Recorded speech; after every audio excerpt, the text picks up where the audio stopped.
Doug Flynn, certified financial planner, co-founder at Flynn Zito Capital Management, joins us now. Again, we didn't expect the Fed to do anything. It didn't. I saw some commentary, and it seemed to suggest that kind of the bond market is doing the Fed's work for it with the high interest rates we already have and the market, in Treasury yields and the like. But what did you take away from any commentary from the Fed or the market reaction to it today? Yeah, this is, I think, exactly as don't just do something, sit there. And that's exactly what the market was looking for. It was hoping that they would do nothing.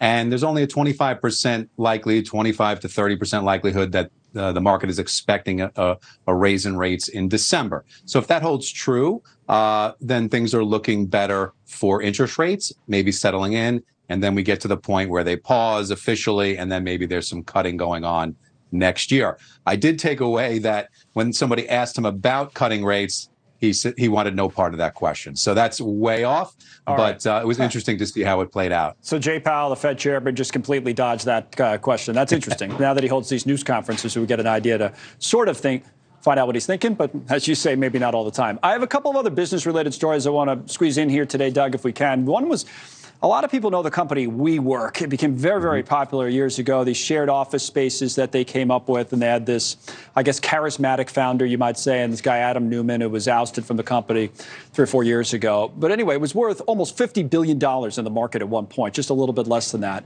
And now we're hearing it might very well file for bankruptcy. What happened at WeWork? Yeah, it was a couple things. So, interestingly, they did put out a press release in August and pretty much said that I think the official term was there's substantial doubt we're going to make it. So this isn't really a lot of surprise. But what it comes from is during COVID, when everybody left the offices, and that's essentially the business space they're in. And as we know, maybe some cities are only 50% occupied. They're not coming back. And so that's a lot of stress. This is the biggest real estate company that actually doesn't own any real estate. They're basically renting the real estate from other companies and then re-renting it out. But they're paying and not receiving any of that income.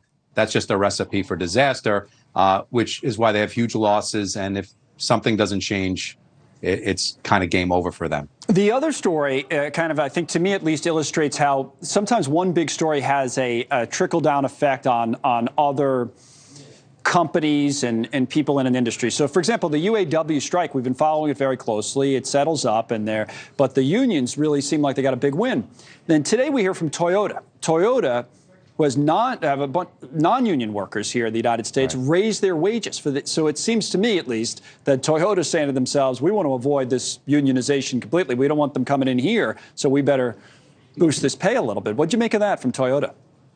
Yeah, the other takeaway from that, I agree with that, is that not only do they want to avoid that, they also want to remain competitive with now what's going to be higher wages at the union shops, because they tend to pay lower anyway. If that discrepancy gets big enough, then Toyota's going to have a work outflow of people going to where there's higher paid jobs and with union benefits. So they need to pay competitive enough to keep their workers. So I think it's a win for workers. If they can make more money, which is great for them, and we don't have higher prices for consumers, then that's a win. And that's the needle they're trying to thread, and maybe they've done so. Because that next move from the UAW, from the union, you had a lot of these companies that are based overseas. Toyota's one of them. BMW is another that makes a lot of cars in South Carolina. A lot of them make cars here in the United States, and the UAW wants to get those workers in there. And it'll be interesting. How do you think that'll play out? Will some of those places end up, with unions?